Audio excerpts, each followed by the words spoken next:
Olá, eu sou o pastor José Roberto Varrese. Estamos aí novamente para mais uma aula de escatologia. Quero mais uma vez agradecer a sua presença em assistir os vídeos, né? E também em estar divulgando os vídeos da Igreja Unida do Jardim Ângela. Sempre lembrando a você que no canal da igreja existem vários vídeos de homens e mulheres de Deus. Se você for no canal, na playlist, você vai encontrar por tópicos separados. Você vai encontrar os meus vídeos na Escola Bíblica Dominical, ok? Nós continuamos falando sobre escatologia, ok? Então vamos dar sequência aqui. Deixa eu sair da frente aqui.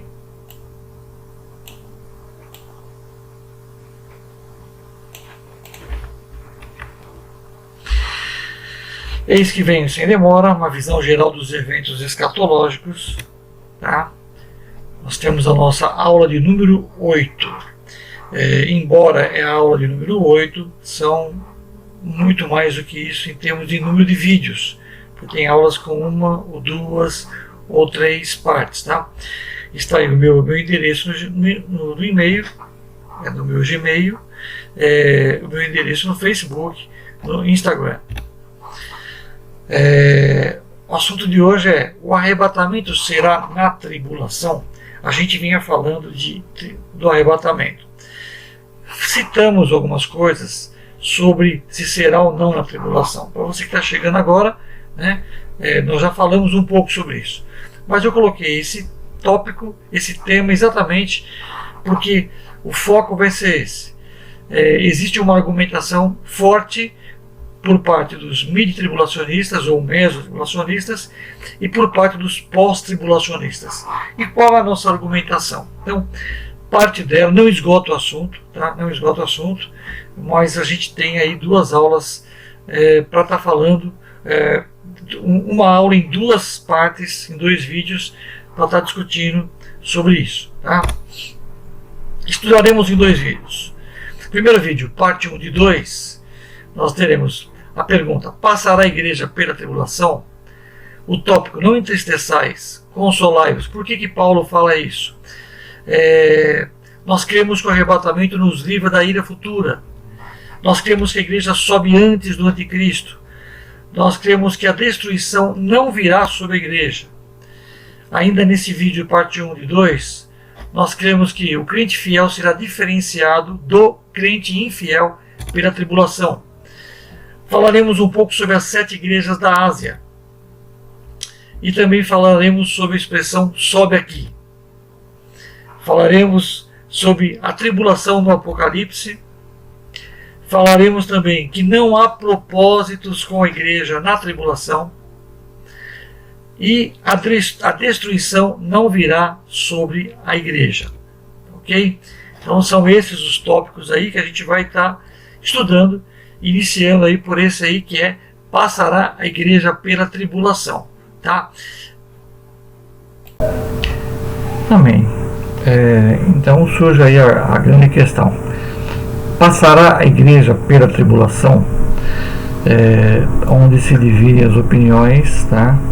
Entre os os mid ou meso-tribulacionistas e os pós-tribulacionistas, tá? A nossa visão é uma visão pré-tribulacionista. Respeito muito a argumentação dos pós e dos meso, mas eu não consigo me convencer que a igreja não será arrebatada a não ser antes da grande tribulação, tá? Então vamos lá. Cremos que não, pois com base nos argumentos a seguir, cremos que a igreja será arrebatada antes da manifestação do anticristo. O anticristo ele vai aparecer, mas a igreja já não estará mais aqui, tá? A gente tem defendido o seguinte, tá? Que não é que a igreja vai ser arrebatada e o anticristo vai nascer, vai crescer, vai surgir. Ele é uma pessoa, ok? Nós estamos gravando esse vídeo. Pode ser que nesse momento o anticristo já esteja vivo. Por que eu falo pode ser? Porque pode ser que o arrebatamento dure muito tempo ainda, dure 30, 40 anos, que eu acho difícil, ok? Mas é possível, tá? Como é possível ele vir, o arrebatamento acontecer hoje. Se o arrebatamento acontecer hoje, ok? Em pouco tempo o anticristo há de se manifestar, tá? Então não é que primeiro a igreja é arrebatada para depois nascer o anticristo, não. Ele vai ser uma figura que já vai estar sendo, estará fazendo seus contatos, com certeza, antes do arrebatamento da igreja, tá? Então veja bem, o arrebatamento abrange apenas os salvos em Cristo, tá? Então a gente começa com as condições. A gente já falou um pouquinho do arrebatamento, bastante do arrebatamento, tá? Então, somente os salvos participarão desse arrebatamento, a noiva de Cristo, né? Trata-se de um rapto, nós estamos defendendo essa ideia. Isso demonstra que a igreja será tirada de um modo singular, rápido e inesperado. Será um rápido, né? A Bíblia fala num piscar de olhos, tá? Há quem diga que dá milésimos de segundo, um abrir e fechar de olhos. Não dá tempo para pensar, para falar, me perdoa, não dá tempo, né? Quanto demora um piscar de olhos, ok? Então será algo rápido e inesperado, okay? Quando nós criamos da iminência, a iminência, tá? É nesse sentido. Quando você menos espera, foi, né? Aconteceu, tá? É óbvio, como tentam ironizar a nossa visão pré-tribulacionista, tá, ok? Que é óbvio que Cristo não viria antes de acontecer muitos sinais, tá? A iminência vai ficando cada vez mais próxima de acontecer à medida que os sinais vão se concretizando. Um exemplo é a formação do Estado de Israel. Sem a formação do Estado de Israel, não haverá arrebatamento. Israel foi formado, a figueira está aí. Então a gente tem que respeitar isso também, tá, ok? Vamos lá. Argumentação. O que está lá em 1 Tessalonicenses 4,18? Olha que interessante, o conforto de Paulo consolando os irmãos de Tessalônica, dizendo: não vos entristeceis, né? Não entristeçais o seu coração, consolai-vos. Ele usa essa palavra, né? São duas palavras de conforto, né? Vamos ver o que diz o versículo. O arrebatamento é a bem-aventurada esperança da igreja, aguardado com ansiedade e expectativa. Portanto, consolai-vos uns aos outros com essas palavras. O arrebatamento, né, é um momento de expectativa e de consolo. Começa por aí. Ele começa a confortar os corações dos irmãos judeus de Tessalônica, judeus cristãos, tá? Observe que Paulo usa as palavras de consolo duas vezes em seu discurso, versículo 13 e o 18, de capítulo 4 de 1 Tessalonicenses. Em um esforço de aliviar seus temores, depois ele conclui o verso citado anteriormente no 5:9, dizendo que Deus não nos tinha destinado a ira futura. Então a gente começa a construir um pensamento. Paulo vem confortando: olha, não entristecei-vos, né? Consolai-vos os vossos corações, né? Depois em 5:9 ele fala assim: porque o Senhor nos livrará da ira futura. Então ele está construindo um pensamento. Por que ele está dando esse conselho? Ora, se Deus chega para mim e fala assim: não temais, né? Não temais, como ele falou com Abraão, não temais. Deus se revelou a ele, né, como galardão. Eu sou teu grandíssimo galardão, né? Não temais. Para ele falar para Abraão isso, não temais, é porque Abraão com certeza estava temendo, tá? A palavra de Deus não vem em vão, tá? Deus não dá remédio, não dá remédio para ferida, onde não tem ferida, tá? Então a palavra que ele precisava ouvir é uma palavra de ânimo, motivação. Não temais, Abraão, não temais. Por quê? Provavelmente o coração dele estava em temor. Então vamos lá. O que estava acontecendo com a igreja de Tessalônica? A igreja de Tessalônica estava sendo ensinada que o dia do Senhor já havia iniciado. Nós já falamos aí nessas aulas aí que havia alguns desordeiros falando, olha, Cristo já veio, né? Vendedores de terrorismo para conseguir algo em proveito, tá? Então mostra, ganham com o terrorismo. Olha, Jesus já veio, a gente ficou, tal, né? Então Paulo ele vem e fala, escuta, né? O dia do Senhor ainda não aconteceu. Aliás, veja bem, essas passagens elas lidam com o dia do Senhor e elas lidam com o arrebatamento. Tá? Então, às vezes a pessoa pega o texto do dia do Senhor e mistura com o arrebatamento. Tá? Em 1 Tessalonicenses 4:18 está falando sobre arrebatamento. Lá em 2 Tessalonicenses capítulo 2 está falando do dia do Senhor. Temos que tomar cuidado com isso e não achar que é tudo a mesma coisa. Tem gente que quer confrontar uma coisa com outra. Tá? 1 Tessalonicenses 4 está falando de arrebatamento. 2 Tessalonicenses capítulo 2 fala da vinda do Senhor. A gente tem algumas informações que nos levam a concluir sobre o arrebatamento, tá? Mas fala de dois momentos distintos. O dia do Senhor ele acontece durante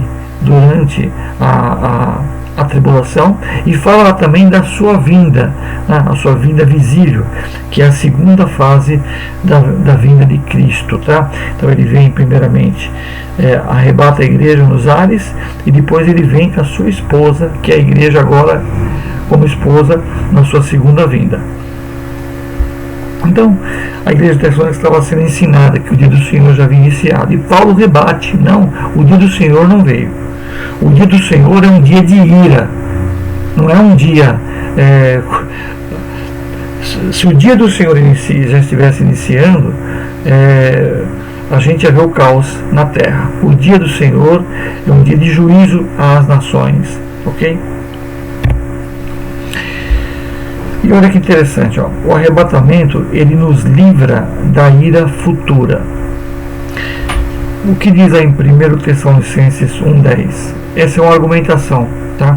O arrebatamento tem que acontecer antes da tribulação, porque na tribulação vai acontecer a ira e a igreja não vai estar presente. Como é que a gente sabe disso?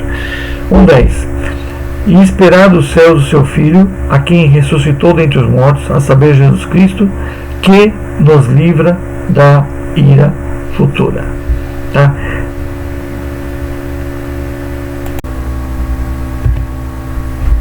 Porque Deus não nos destinou para a ira, mas para a aquisição da salvação por nosso Senhor Jesus Cristo. 1 Tessalonicenses 5:9. Então, a gente vê Paulo confortando a igreja de Tessalônica, dizendo que, não, fica tranquilo, vocês não vão passar pela ira. A igreja não vai passar pela ira. Em outras palavras, é isso que ele está dizendo. O dia do Senhor não pode ter acontecido, né? O dia do Senhor já não iniciou, porque se tivesse iniciado, eu teria que admitir que a igreja estaria na ira. Eu teria que admitir que a igreja está passando pela ira. Mas Deus não nos destinou para Deus não nos destinou para a ira, mas para a aquisição da salvação. A salvação inclui isso: salvos da ira de Deus, salvos da perdição eterna, salvos desse grande mal. Ou seja, ele livra a sua igreja da grande tribulação. Tá? Então esses dois versículos é uma tese que defende que é uma apologia a não passarmos pela grande tribulação, ok? Bom, cremos que a igreja sobe antes do anticristo, tá? Ora, irmãos, rogamo-vos pela vinda de nosso Senhor Jesus Cristo e pela nossa reunião com Ele, tá? Olha que Paulo está escrevendo. que não vos movais facilmente do vosso entendimento, nem vos perturbeis, quer por espírito, quer por palavra, quer por epístola, no caso carta, não está se referindo à Bíblia que tem as epístolas, está se referindo que alguém mande aí uma carta para vocês, tá? Como de nós, como se o dia de Cristo estivesse já perto, tá? Na ocasião, Paulo, ele está dizendo que inclusive não estava perto, ok? Não estava tão perto. Então ele não queria que movesse do entendimento. Tá? A gente tem visto crentes ficarem angustiados, perturbados com tudo quanto é fake news aí de escatologia, invenções. Com todo respeito, irmãos, não se deixe levar. Conheça a palavra de Deus, estude a palavra de Deus, ok? São ensinos que, olha, inclusive os médicos dizem, hein? Olha que interessante, a gente está vendo esse período de pandemia aí, que quando a pessoa está agitada, né, está ansiosa, a pulsação sanguínea aumenta e isso facilita o deslocamento de vírus pelo organismo, facilita a proliferação de vírus dentro do organismo, de doença, né? Isso, o pânico não faz bem, né? Cristo é a nossa paz, então não vos perturbeis, né? Não é fácil, viu, irmãos?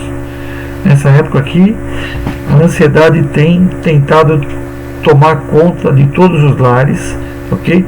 E quando a gente começa a olhar muito para essa situação, irmãos, escuta, a gente começa a viajar, começa a pensar, e a gente tira o foco que é de Cristo, entendeu? Quem é que não teve um momento aí de ansiedade, seja por olha, será que eu vou pegar a doença, ou seja qual for? Os dias não estão fáceis, ok? Então, mas eu como cristão eu posso de repente aí tomar um chazinho? Não, é óbvio, tome um chazinho aí para acalmar, tá ok? Não é pecado nenhum, tá ok? Mas entenda que a ansiedade, ela não faz bem. A ansiedade ela é uma dúvida em relação a Deus. E quando a gente começa a pensar nessas coisas, não, desculpe falar assim, eu às vezes peço perdão a Deus pela minha ansiedade, tá? Porque a minha ansiedade é uma dúvida de Deus. No fundo, eu tenho que pedir perdão a Deus quando eu me sinto ansioso. E quem é que às vezes não sente ansiedade? Ok? Então, irmãos, a ansiedade, ela combate a fé, tá? Ela tira o nosso ânimo, ela nos enfraquece, né? O objetivo aqui não é falar sobre isso, tá? Vamos continuar. Aí Paulo vem, finalizando aqui o versículo. Ninguém de maneira alguma vos engane. Ensinamento fora isso é engano, porque não será assim sem que antes venha a apostasia e se manifeste o homem do pecado, o filho da perdição. Nós estamos falando o que? 2 Tessalonicenses capítulo 2. Agora há pouco eu falei. Primeiro capítulo 4 fala de arrebatamento. O capítulo 2 está falando já de uma situação do dia da ira do Senhor. Ok? A igreja não estará a viver nesse momento. Como é que a gente vai identificar o dia da ira do Senhor? A presença da apostasia e a presença do filho da perdição, que é o anticristo. Então, se a gente não vê essas figuras, o filho da perdição, e não vimos que é o anticristo, a apostasia, nós não podemos dizer que chegou o dia do Senhor. A igreja não vai presenciar a ira do Senhor. Então a igreja não vai presenciar também a presença aí do anticristo e da apostasia, tá? O dia da ira será com a presença da apostasia e do anticristo. Estaremos livres da ira e o anticristo vem na ira. Essa é a conclusão que a gente chega aí, tá? Bom, sobre os slides anteriores, tá? Sobre a passagem de 2 Tessalonicenses que nós lemos agora, o que a gente pode pensar? Qual a outra razão que poderia ter motivado Paulo a apresentar esse ensino aos Tessalonicenses se não tivessem em vista o arrebatamento anterior à tribulação? Por que esse conforto? Por que esse consolo? Sem mais. Lembra do não temas que estava falando agora? Quer dizer, se ele não jogou conversa fiada, ele está fazendo, ele está confortando corações tristes, né? Corações desconsolados. Escuta, irmão, o dia do Senhor não chegou, não. Consolai-vos com essas palavras, não vos entristeçais. Esse é o motivo de ele estar falando, tá? Qual a leitura que se faz por trás dessas palavras? Então, escuta. Agora, o conselho que ele dá aos Tessalonicenses é um conselho para nós entendermos por tabela o quê? Né? Que nós não estaremos presentes na tribulação. Outra coisa, a destruição não virá sobre a igreja. O dia do Senhor é um tempo de sofrimento e ira sobre os ímpios. Tá? A gente sabe pela palavra de Deus que isso é para os ímpios. Tá? A última semana de Daniel, que será o período da tribulação, Deus trata com Israel e trata também com as nações ímpias. Tá? E a igreja de Laodiceia será tratada? Olha, a igreja de Laodiceia, como é que Deus trata alguém que não teme? Como é que ele trata? Ele trata alguém que não teme como apartai-vos que não vos conheço. Não vos conheço. Igreja, Senhor, em teu nome expulsamos, em teu nome fizemos isso, não vos conheço. Se ele não conhece, não é tratado como filho. Não é tratado como filho. Então, entra na lei geral das nações. Então, a igreja de Laodiceia, ela entra no período da grande tribulação, então, tratada como as nações. Ok? Bom, e vai sofrer junto. Agora, o Espírito Santo vai continuar atuando para que vidas sejam salvas. Ok? E aí essas pessoas, alguns poderão, a igreja de Laodiceia, né? O que é a igreja de Laodiceia? Nós vamos falar mais para frente. São os crentes que ficaram, tá? Os crentes que ficaram. Pode ser que se convertam, pode ser que se rebelem, fiquem revoltados, né? E falar, olha, tinha razão em não ser crente, eu sabia que para mim não ia dar certo mesmo, e para mim não tem jeito mesmo, eu vou me afundar, né? Eu vou me afundar. Olha o que diz lá em 1 Tessalonicenses 5,3: pois que, quando lhes disserem a paz e segurança, então lhes sobrevirá repentina destruição, como as dores de parto àquele que está grávida, e de modo nenhum escaparão.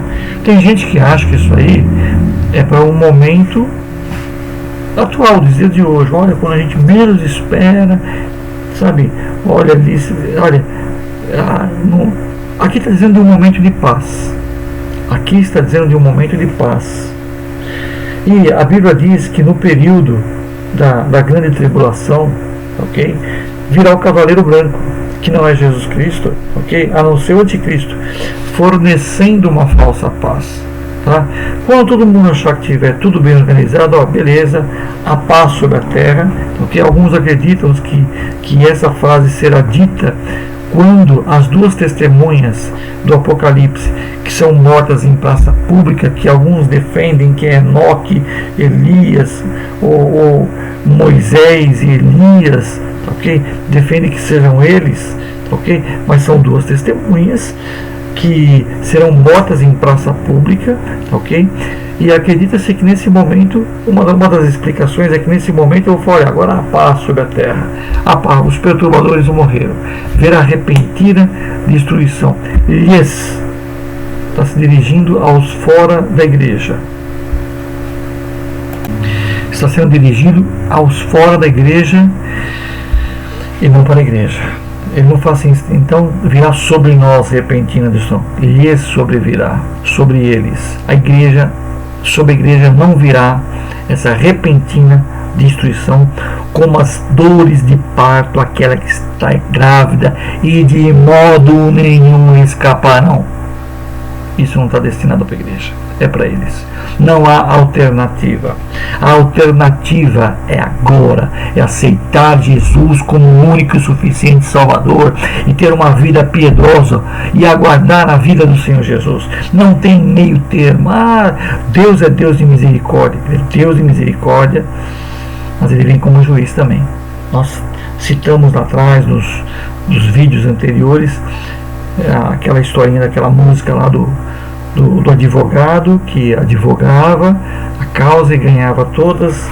Chegou uma hora, né, que o advogado virou juiz e já não mais defendeu aquele ladrão, aquele pecador, né? Ele teve que condenar.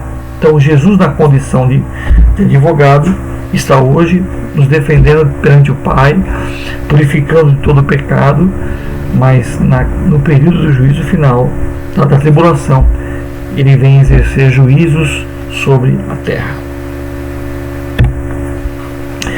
Olha aqui outro argumento, tá?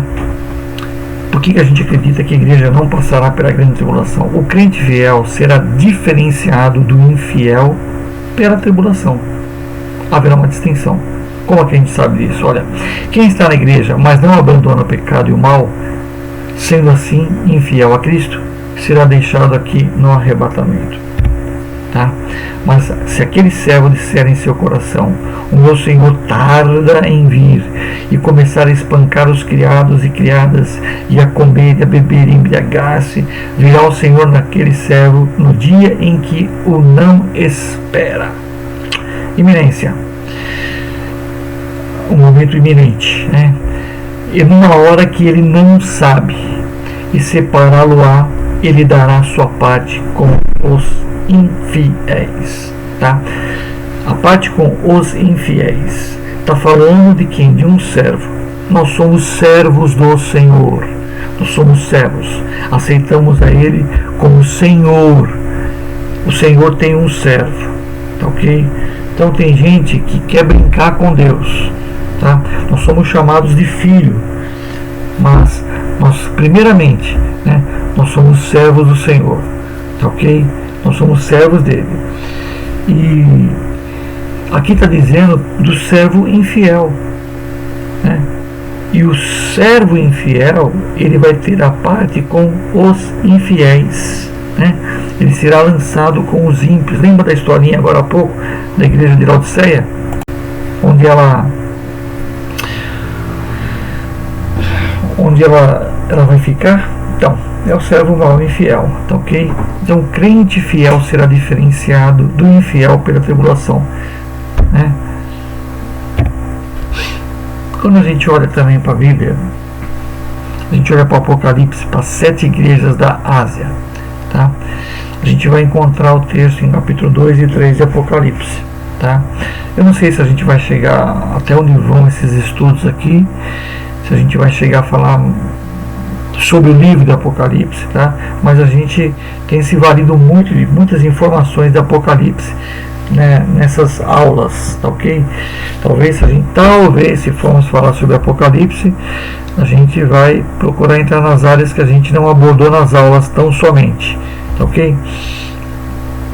Então, fazendo alusão às 7 igrejas da Ásia, tá? É importante a gente pensar o seguinte: há 4 formas de analisarmos as 7 igrejas da Ásia, repetindo, tá? Ela pode simbolizar 7 igrejas que aconteceram naqueles dias, tá ok? E realmente existiram. Elas representam também 7 períodos da história da igreja, ok? E hoje nós vivemos a finalização de um período, que é o período da igreja de Filadélfia, tá ok? E iniciando contemporaneamente, não é simultaneamente, ou seja, não é acaba, nós temos aqui para ficar mais fácil para você, né? Começa um período, finda ele, inicia outro. Não, um período está em andamento, tá ok? E aí vem e outro inicia. Então existe um período aqui, ó, onde as mãos se encontram aqui, é um espaço de tempo, tá? Um espaço de tempo onde as duas igrejas convivem. Aí depois uma é tirada e a Laodiceia fica, tá? Então representam 7 tipos de igreja, 7 igrejas daquela época, 7 períodos da igreja. Representam também 7 tipos de igrejas. Então, nós temos a igreja Filadélfia, nós temos a igreja Laodiceia, as igrejas, né, tipos de igreja, né? E nós temos também 7 tipos de crente. Então tem o crente individualmente Laodiceia, tem o crente individualmente Filadélfia, ok? A gente pode ter dentro de uma mesma igreja os 2 tipos de crente. A gente pode ter dentro de vamos supor, a igreja X lá, Jesus nos ama lá, tá? Lá dentro da igreja você pode ter os 7 tipos de crente lá, como você pode ter só um tipo de crente lá, ok? Tipificados em cada igreja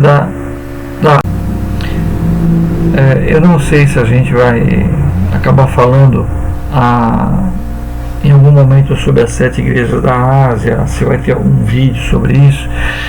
Não sei quanto tempo, volto a falar, não sei quanto tempo vai durar esse trabalho aqui, né? Mas entenda bem, eu queria, se tiver uma oportunidade, talvez, não sei, de falar um pouco mais sobre as 7 igrejas da Ásia, falando uma a uma com detalhes, contexto bíblico, tá? Mas o que me chama a atenção é o seguinte, ó, em todas as 7 igrejas, a carta termina assim: quem tem ouvidos, ouça o que o Espírito diz às igrejas, tá? Não vou entrar em detalhes aqui, mas as cartas foram destinadas ao anjo da igreja. O anjo da igreja é o pastor, tá? Isso não é da minha cabeça, isso aí estão nos livros, os bons livros de teologia se referem ao líder da igreja, ao anjo da igreja. O pastor é o anjo da igreja, ok? Então Deus se direciona ao anjo da igreja, ao pastor da igreja, ou dá instruções, ok? E ele conversa com cada igreja. Quem tem ouvidos para ouvir, ouça. Eu não posso menosprezar igreja A ou igreja B, porque o Espírito de Deus fala com cada uma delas. Então aquela igreja lá para mim não vale nada. Escuta, ela tem valor, porque o Espírito Santo vai lá e fala com ela, tá? O Senhor se direciona às igrejas, tá? O Senhor, se estão ensinando ensinamentos errôneos, se tem heresias, como a gente vê aqui, né, nas 7 cartas, nos textos, a gente vê os piores tipos de situações, né? Doutrina de Balaão, a gente vê de tudo ali, né?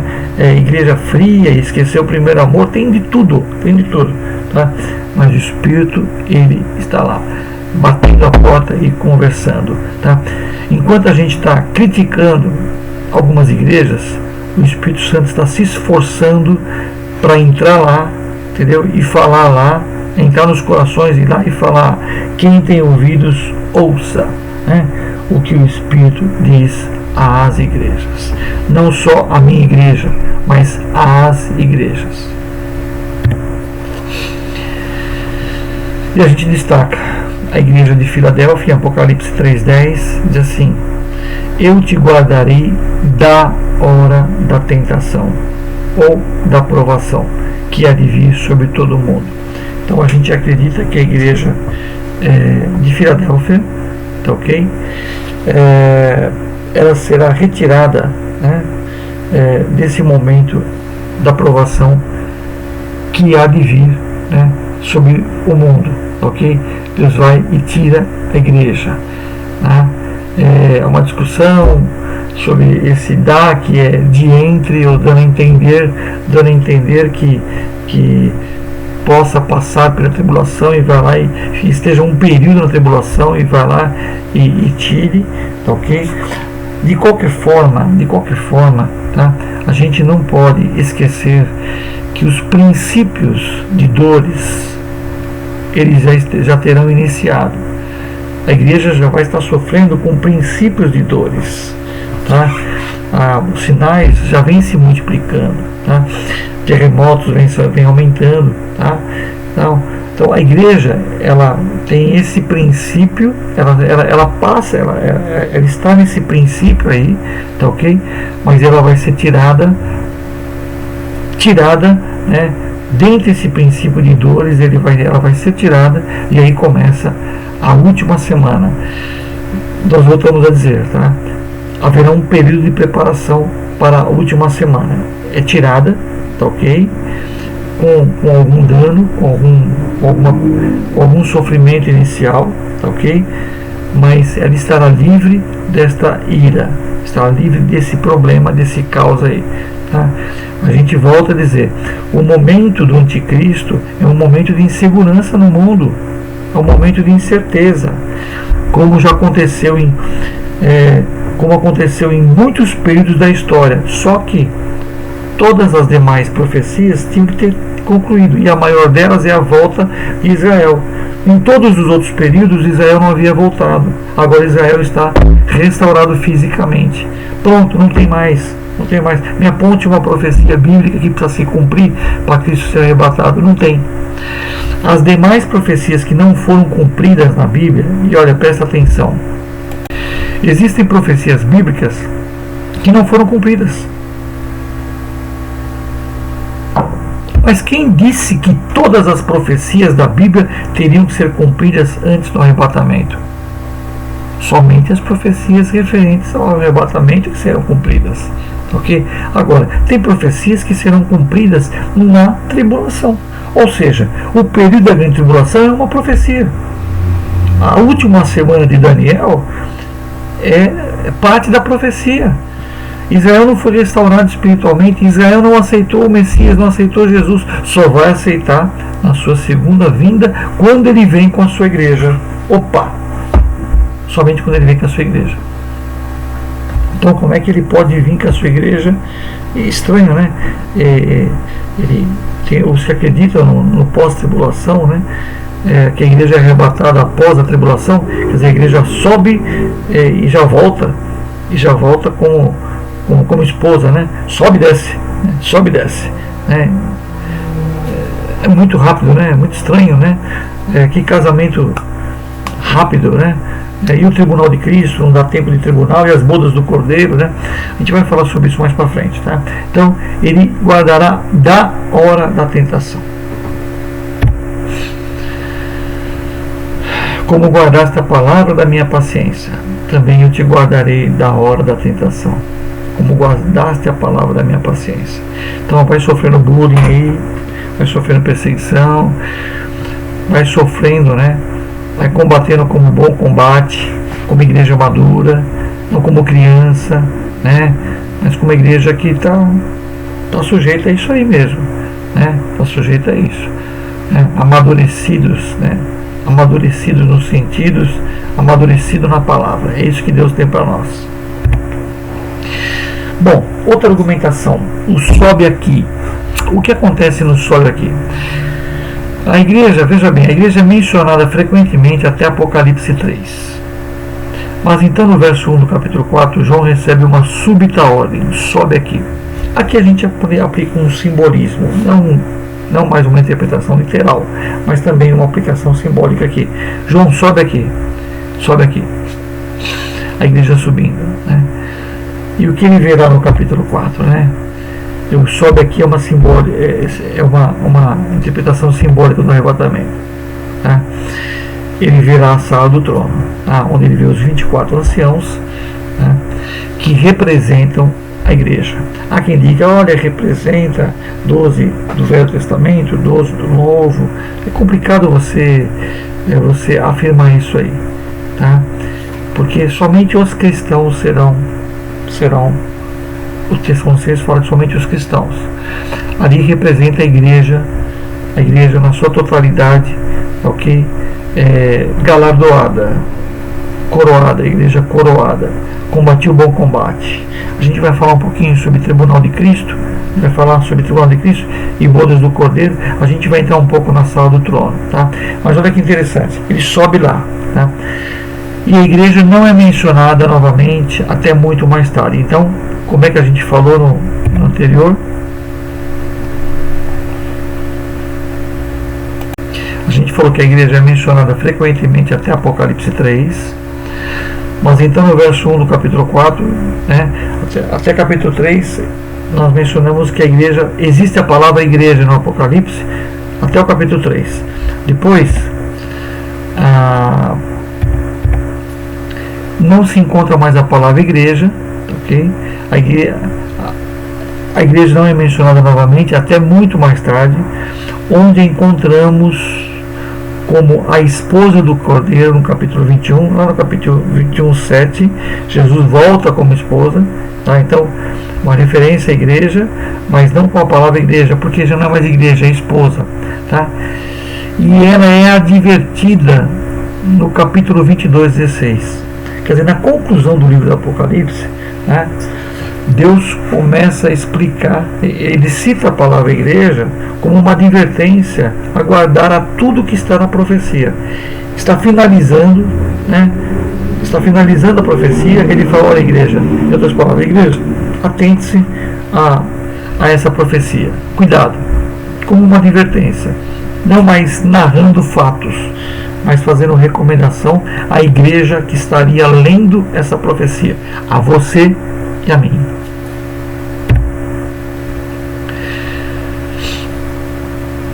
A tribulação no Apocalipse.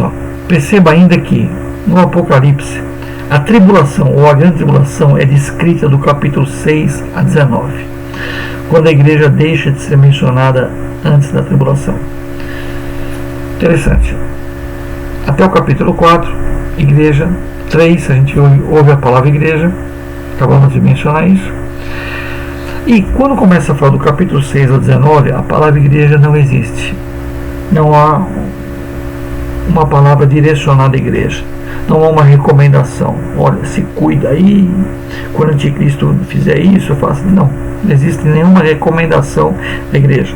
Não existe nenhuma recomendação ao comportamento da igreja. E a igreja, e o anticristo vai fazer isso e aquilo com a igreja. E o anticristo vai acusar a igreja. Não existe nenhum tipo de instrução sobre isso. Tá? E ela só volta a ser mencionada, do 6 a 19 não existe a palavra igreja, só volta a ser mencionada voltando com Jesus ao final dos 7 anos como esposa para livrar Israel e reinar com Cristo. Ela só volta a fazer a menção, por quê? No capítulo 21 lá, porque quando ela volta como esposa, agora para julgar, né, a batalha do Armagedon e poder atravessar o milênio com Cristo. E a citação conclusão do livro, ela é uma demonstração sobre o futuro, tá? A gente falou agora há pouco sobre isso, tá? Então, só reforçando, quando cita lá a palavra igreja no último capítulo do Apocalipse, é não mais narrando os fatos, mas como uma demonstração sobre o futuro.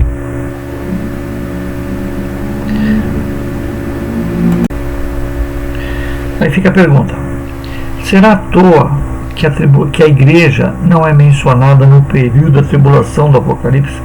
Será em vão? À toa? Deus não menciona em nenhum momento a sua igreja? Jesus abandonou a sua igreja, né? Só soltando juízo sobre a terra, derramando ira.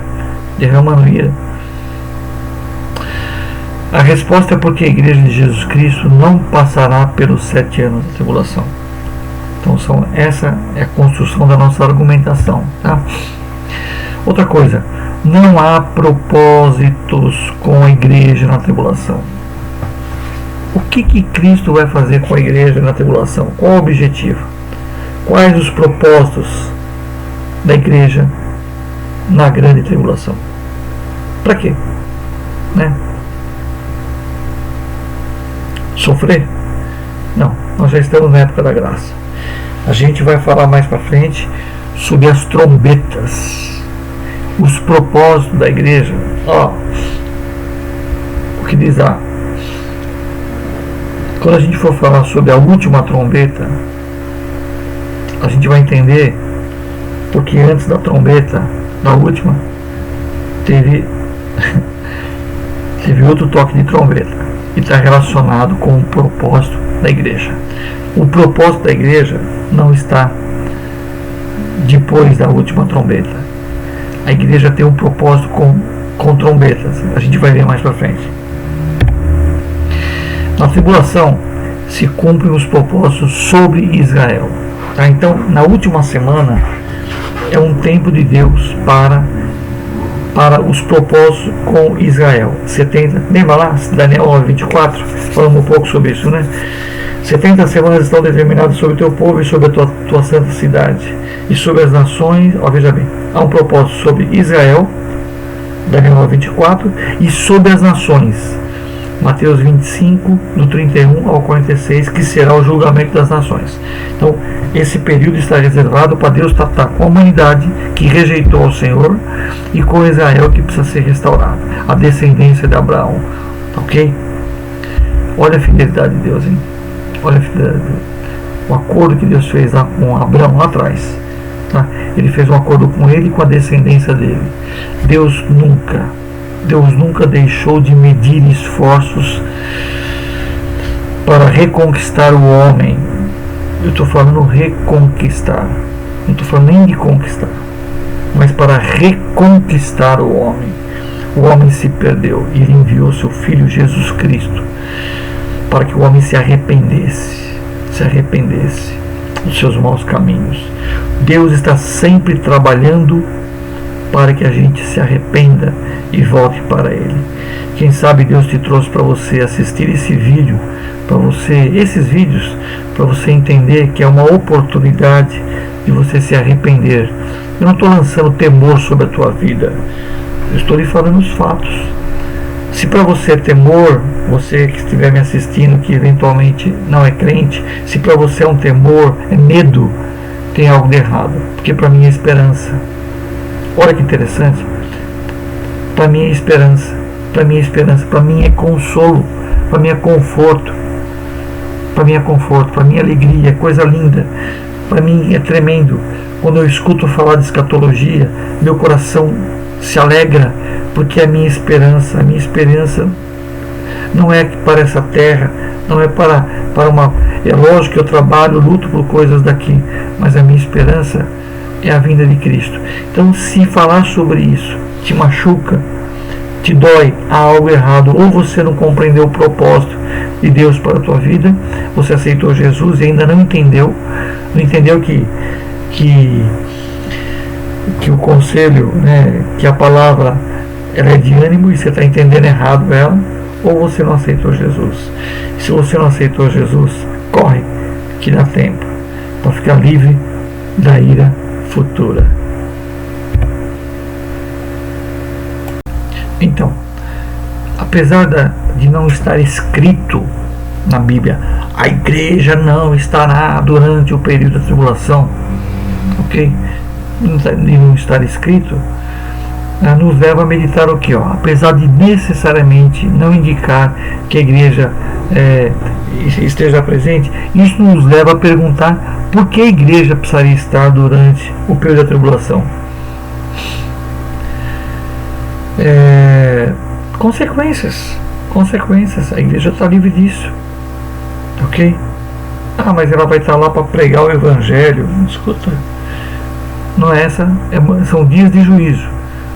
O propósito não é tanto isso. Veja bem, não é que Deus não quer salvar, hein?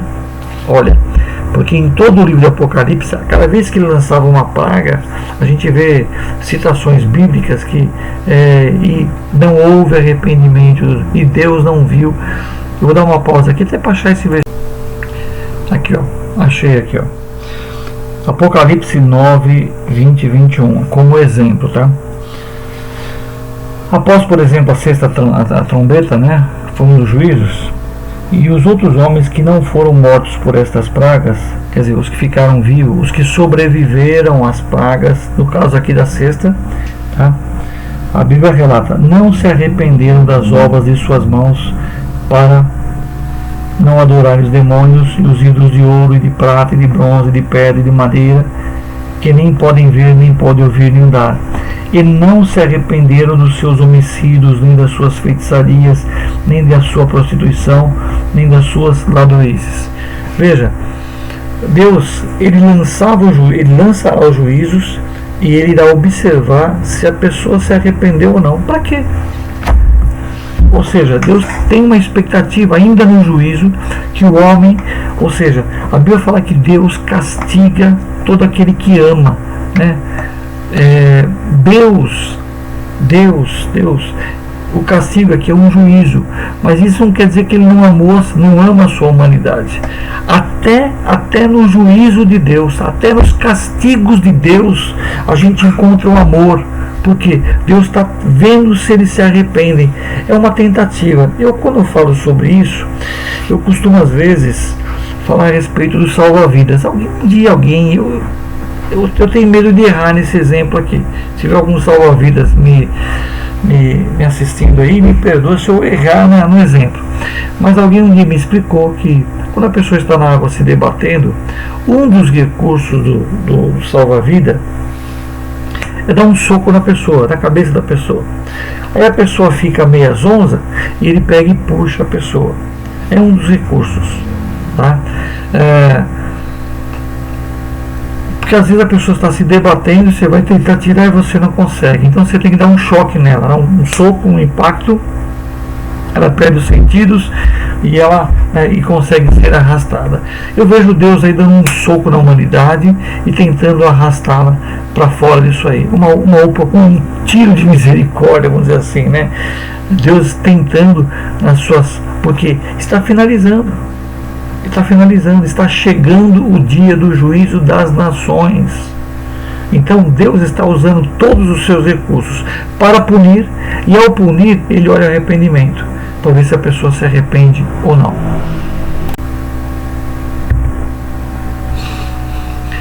Olha, então ainda falando sobre que não há propósito com a igreja na tribulação, tá?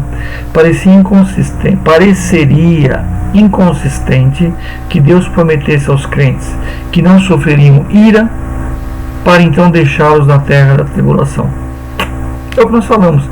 Ele tirará da ira futura, lhe sobrevirá. Toda essa argumentação aqui não teria uma outra explicação se não fosse para Deus pegar e entregar na mão do anticristo. Tá ok? Certa feita, Pedro, né? O Senhor chega para Pedro e fala: Pedro, Satanás pediu para cirandar a tua vida, tá? O Senhor Jesus não permitiu que Satanás cirandasse a vida dele. O período da tribulação, tá ok? A gente vê lá em Tessalonicenses. Eu vou dar uma pausa aqui, ó.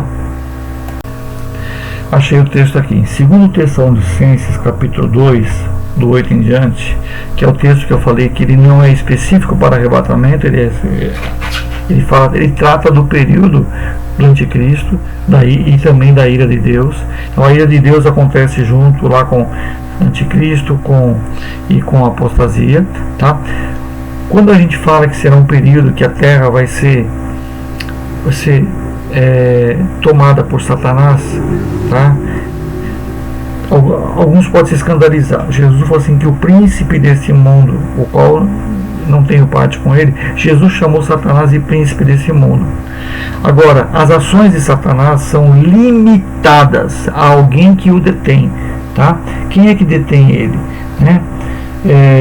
Porque já o mistério da injustiça opera, tá? Somente há um que agora resiste, tá? Até que do meio seja tirado. É o Espírito Santo, tá, ok? Que está atuando na igreja. Ele será tirado a partir do momento que a igreja é arrebatada, tá, ok? Ele tira a sua ação. Hoje o Espírito Santo limita as ações de Satanás, tá, ok? Porque a igreja está aqui. A igreja, sal da terra, luz do mundo. O sal da terra está impedindo que esse planeta se corrompa. O sal conserva, né? Olhe para o mar, a quantidade de sal que tem no oceano, né?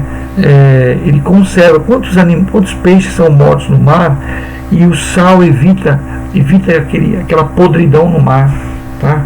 O sal preserva, né? O sal, faça um estudo sobre o sal, né? Ele tem excelentes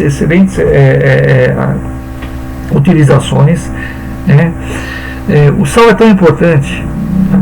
Que na época que o soldado recebia o seu soldo, ele recebia em sal. Esse era o pagamento. O pagamento era feito em sal. Sal era moeda de troca. Tá? Daí vem o salário, tá, ok? Quem me acompanha há quase 30 anos falando sobre escatologia, não aguenta mais ouvir falar sobre isso. Eu ouvi esse meu exemplo. Olha que interessante, ó. Segundo Tessalonicenses 2, tá? Fala que ele será tirado, tá?